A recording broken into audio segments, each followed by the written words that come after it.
जय श्री राम। भारत माता की जय। वंदे मातरम। राजा भोज की नगरी भोपाल में देश के लाखों जिहादी एकत्रित हुए और उन्होंने ये फतवा जारी करा है कि अब जिहाद करेंगे, अब हम देश में गृह युद्ध करेंगे। और खुलेआम उन्होंने देश के संविधान को, कानून को और इस देश की सरकार को चैलेंज करा है कि अब हम जिहाद करेंगे। और इन्होंने डायरेक्ट इनडायरेक्टली ये सब बताने की कोशिश करी कि किस तरीके से इन्होंने इजराइल के अंदर वहाँ की बहन बेटियों के साथ में करा, उनके साथ में रोड पे क्या करा, और कैसे ये करते हैं। ये हमारे बाप दादाओं ने, हमारे पुरखों ने सब ये झेला है और हमने अभी वर्तमान में ये सब अपनी आंखों से बांग्लादेश में और इजराइल में देखा है। यही सब हमारे साथ जिहादियों को करने के लिए प्रेरित कर गया मदनी। पर सोचो कि ये ऐसा क्यों कर गया, अभी इसे क्या जरूरत आ गई। हमने तो पूर्व में इस मदनी को देखा था कि ये हमारे लोगों के साथ में, हमारे नेताओं के साथ ही बैठता था और बातें करता था। पर एकदम से इसे क्या जरूरत पड़ गई, इसका मुख्य कारण है कि जो वक्फ बोर्ड का पोस्टमार्टम हुआ है, जो कांग्रेस ने लागू करा था, जो कांग्रेस ने इसे बनाया था, उसमें सुधार करने की जो व्यवस्था हमारी सरकार कर रही है, उससे इनके आर्थिक हित बहुत जुड़े थे। उससे या इनके आर्थिक हित खत्म हो जाएंगे, जिसके कारण ये देश के अंदर आतंकवाद नहीं फैला पाएंगे और आतंकवादियों का मदद भी नहीं कर पाएंगे, देशद्रोहियों की मदद भी नहीं कर पाएंगे।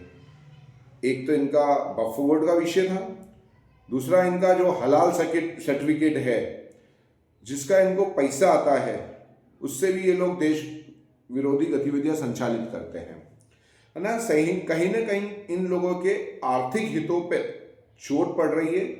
इसलिए अब ये अपने बिलों से बाहर निकलकर अब ये अपने असली रूप में आ गए हैं। आपने देखा होगा और आप और सब सोचते भी थे और हमेशा समझते भी थे कि मोदी जी के आने के बाद में मोदी जी ने ऐसी कोई दवाइयां डाली है जिससे कि जितने भी जहरीले कीड़े हैं वो सब बिलबिला के बाहर आ गए।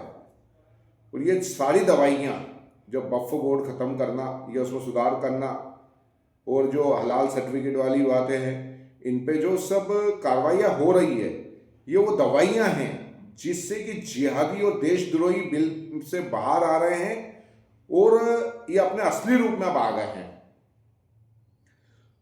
पर इसके बाद में भी मध्य प्रदेश के कांग्रेसी नेता, प्रदेश अध्यक्ष, वो वरिष्ठ नेता जो कहते हैं कि मैं हिंदू धर्म भी छोड़ दूंगा, संविधान के आगे मैं हिंदू धर्म भी छोड़ दूंगा, पर मैं संविधान को मानूंगा, वो व्यक्ति ये कहता है कि मुसलमानों को कि मैं मुसलमानों को उप मुख्यमंत्री बनाऊंगा इस प्रदेश का।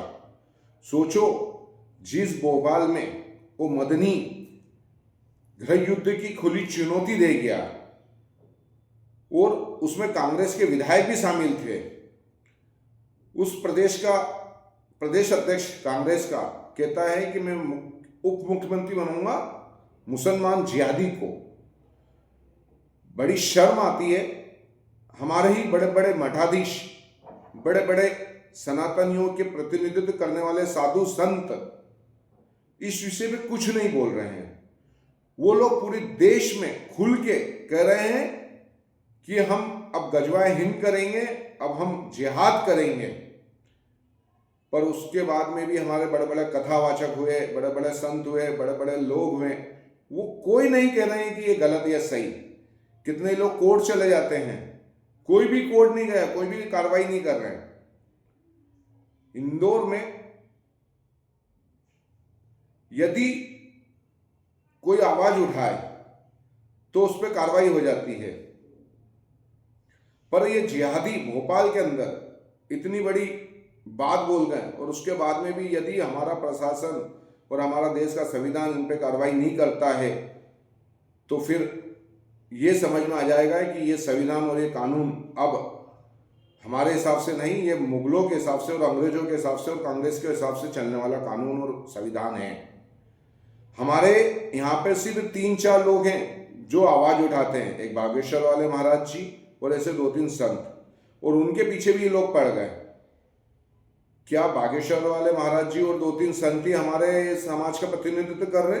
ऐसे कितने साधु संत और कितने शंकराचार्य और कितने कथावाचक जो मंचों से, पीठा यानी कि व्यासपीठ से अल्लाह अल्लाह मूला मूला करते हैं, क्या उन्होंने आज तक इस विषय पे कुछ कहा?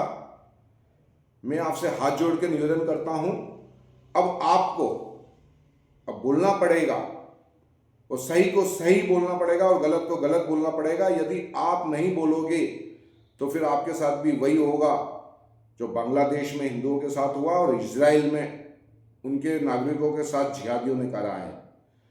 आपके पूर्वजों के साथ भी हुआ है, पर उन्होंने आपको बचा के रखा है। पर अब जो होगा वो हम नहीं बचा पाएंगे, क्योंकि जिस दिन ये लोग 50% हो जाएंगे उस दिन आपके साथ क्या होगा आप समझ जाना। जय श्री राम, भारत माता की जय, वंदे मातरम।